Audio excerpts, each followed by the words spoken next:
akin na napakatulin, partida hindi ko pinangkakarera. Pero yung auto pinapasayaw ko naman na para maka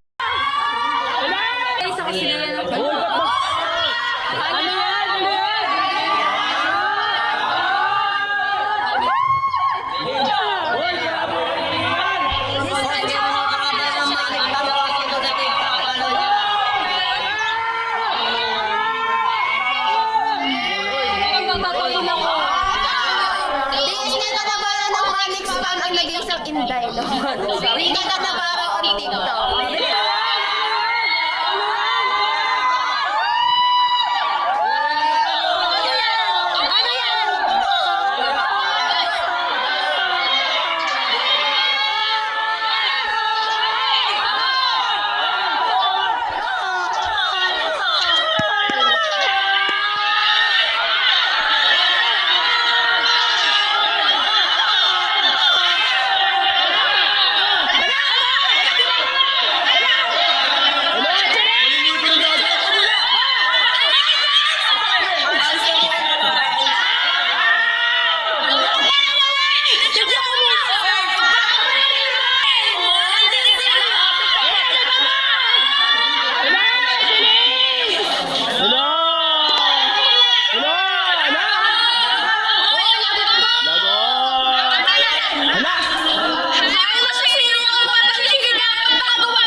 Hi sa mga nakako at sa mga supporter dyan ng Courseling, lalo na yung mga kids, yung mga bata, lahat ng kahit matanda pa yan ay sa inyo. Gusto ko lang sabihin sa inyo na thank you sa inyo mga nakako, alam diba? Na sobrang thankful ko kay God na dumating ako sa point na sobrang dami nang nagmamahal sa akin. Sobrang sayo kasi sobrang dami kong tao na napapasaya, lalo ng mga bata. Pasensya na kayo kasi yung mami ninyo masyado talaga akong nasaktan.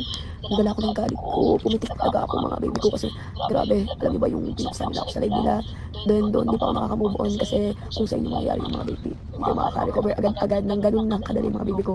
So ayun mga nakangyayari talaga sa mami siling inyo is sobra pumitik na yung pagkabait ko na sobrahan na nabasag ako, yung mental health ko nasira. Gusto ko ng peace of mind pero hindi nila nabigay yun. Then gusto nila ng sorry, then nalalaman ko na sinasabi nila na useless lang din yung pagsasorry nila, then hindi sila natin use mga pagpaparinig nila or what something else. Sana patawarin yung mami ninyo kasi masyado kong naging matalak, masyado kong lumaban kasi sasaktan sa akin. Kasi syempre mga nakas point ko kasi nila yung pagkatao ko, sasaktan ako kasi wala na akong ginawang masama sa kanila. Ginagawa ko lang kung ano yung trabaho ko, ginagawa ko lang lahat yun para sa pamilya ko. Lahat yung ginawa ko sa pamilya ko, ganun ko kamahal yung pamilya ko, ganun ko kamahal.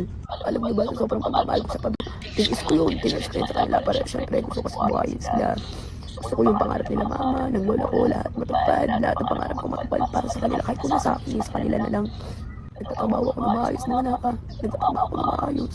Hindi ako pumunta dito sa Manix para lang sa mga walang kwentang bagay. Pumunta ako dito para matupad yung pangarap ko, yun lang. Kaya mga naka ko, pasensya na ako kung ganito ko, kung nadala talaga ako ng galit ko, pumunta rin ako, pumitik ako, hindi ko masasisi sa sarili ko. Alam ko bakit mga naka, kasi kung kayo nasa sitwasyon ko, maintindihan nyo ko kasi nasasaktan ko, pero ang hirap rin sa side ko kasi nga ayoko ng ganun. Kaya mga naka, gusto ko humingi ng tawad sa inyo, lalo na sa mga bata kong fans dyan na mababata nyo pa para sa ganitong problema, sa ganitong issue na nalalaman nyo dito, di ba?